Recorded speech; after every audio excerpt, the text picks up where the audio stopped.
Vecino, reflejo de un espejo distorsionado, el pasto siempre más verde del otro lado. Me encanta trabajar con productores que saben lo que quieren. El productor es una pieza esencial en una sesión de mastering porque es el tipo que va a definir el rumbo y que ya tiene claro todo lo que pasó antes, la preproducción, la grabación, la mezcla, conoce las posibilidades y las dificultades de cada una de las canciones.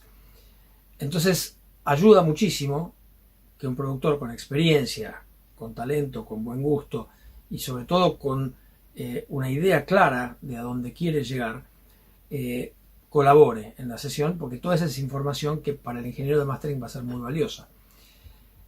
La manera en que yo entiendo una sesión de mastering con un productor es que el productor no tiene por qué estar necesariamente todo el tiempo en el minuto a minuto de lo que yo estoy haciendo, sino que se establece una relación de confianza en la cual yo puedo plantear una posibilidad, una idea, y hay un ida y vuelta, si es presencial, en forma inmediata, sobre las posibilidades que yo planteo. Por ejemplo, yo empiezo por escuchar las canciones del disco completo. Estamos hablando en este caso de un disco doble, B, de Kevin Johansen, producido por Tweety González, que bueno, tiene un montón de canciones y con mucha instrumentación, arreglos complejos, realmente un disco con una cantidad de producción de varios meses de trabajo muy intenso, y que cuando llegaron al mastering y nos juntamos para la sesión, a mí me costaba al principio abarcar esa cantidad de música porque bueno, era como difícil saber dónde poner el foco. Entonces justamente el productor ayuda a que el foco se encuentre más rápido. Muchas veces empieza, por ejemplo, por una decisión comercial, que bueno, este va a ser el corte, vamos a hacer esto primero y ver hasta dónde llegamos. También eso puede llegar a ser medio contraproducente porque el foco puesto en el corte hace que le dediquemos mucho más tiempo a ese corte de difusión que al resto del proyecto, e incluso también que por el apuro saquemos un corte con una versión de mastering que aparentemente era la mejor, pero que al no haber escuchado el resto del proyecto ni haberle dedicado tiempo, quizás podía haber mejorado aún más entendiendo el resto. Pero bueno, esas son situaciones comerciales que a veces se mezclan con lo artístico y con lo técnico. En definitiva, lo importante es que el productor trae toda esa información y entonces, así como puede definir a dónde se pone el foco, hay cosas como por ejemplo el clima que va a tener el proyecto a lo largo de sus canciones. No sé, típicamente en un disco de 12, 13 canciones vamos a encontrar algunas al principio que van a estar como más arriba, porque quizás es como la banda quiere mostrarse o el artista quiere mostrarse. Después van a pasar a otro clima quizás un poco más, más tranquilo, para volver a subir después. En fin, son situaciones que se van a dar diferentes en cada disco, obviamente, pero que inevitablemente van a generar distintos colores también, desde el mastering. Van a generar algo un poco más brillante al principio y quizás después, y quizás también con más profundidad de graves, después tal vez más cálido, más tranquilo, amigable, en fin, podemos pasar por un montón de colores, pero tiene que haber una decisión integral sobre cómo el fluir de ese proyecto completo se va a traducir a perillas que tenemos que mover en el mastering.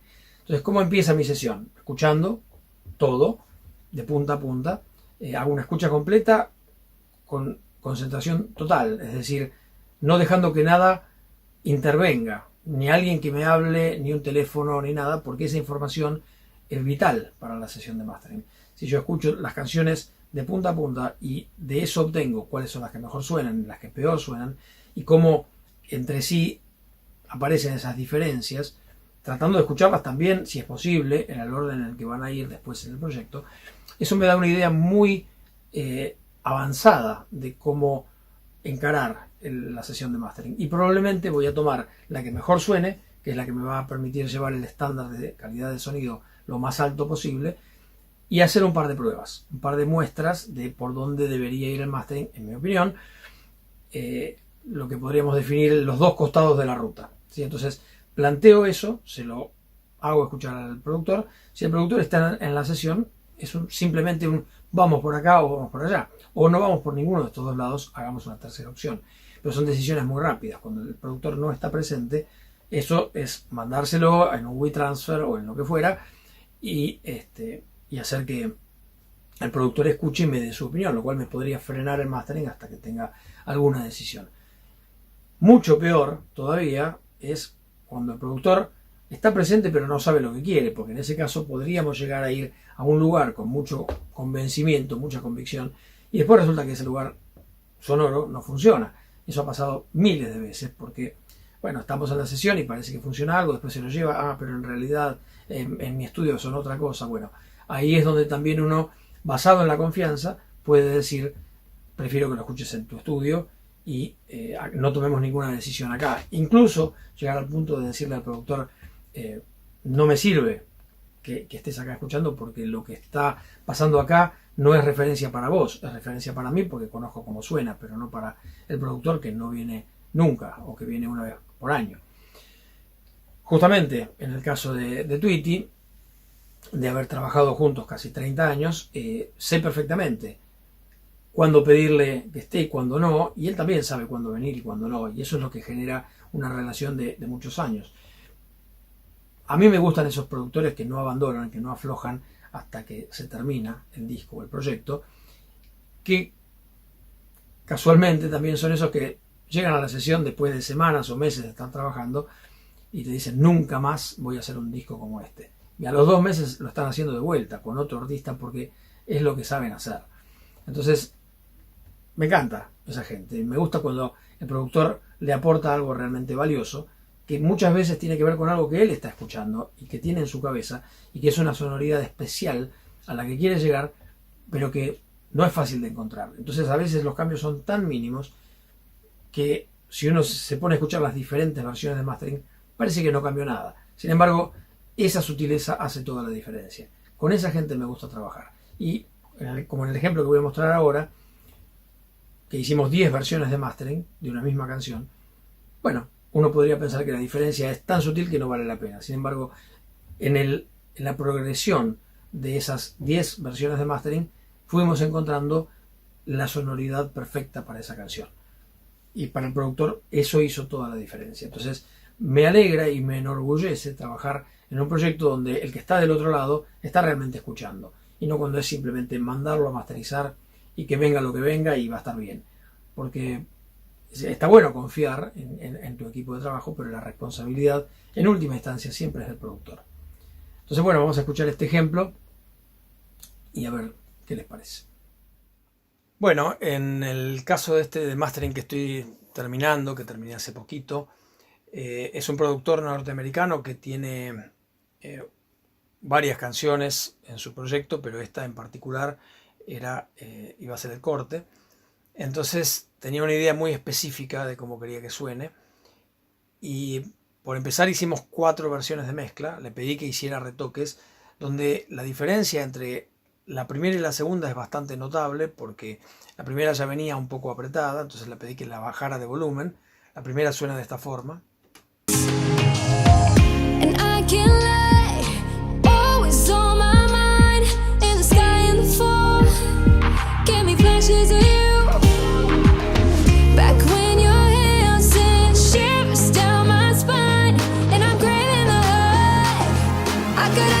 En la segunda, simplemente la diferencia fue quitarle el limitador compresor y suena de esta forma.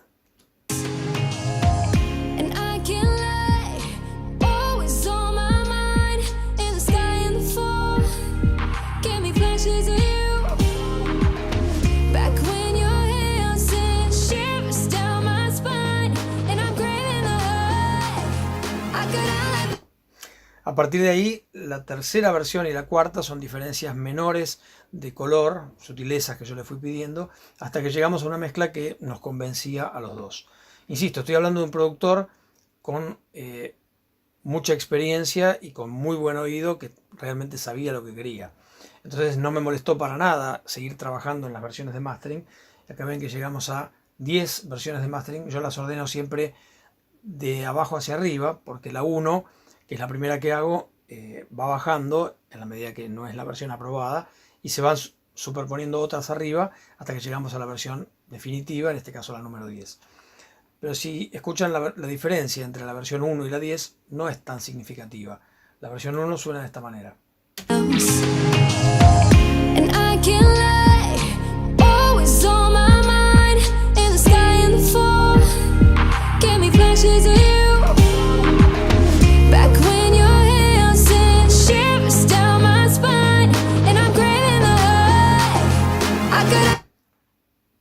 Y la versión 2, perdón, la versión 10, que es la última, la que finalmente fue aprobada, suena de esta forma.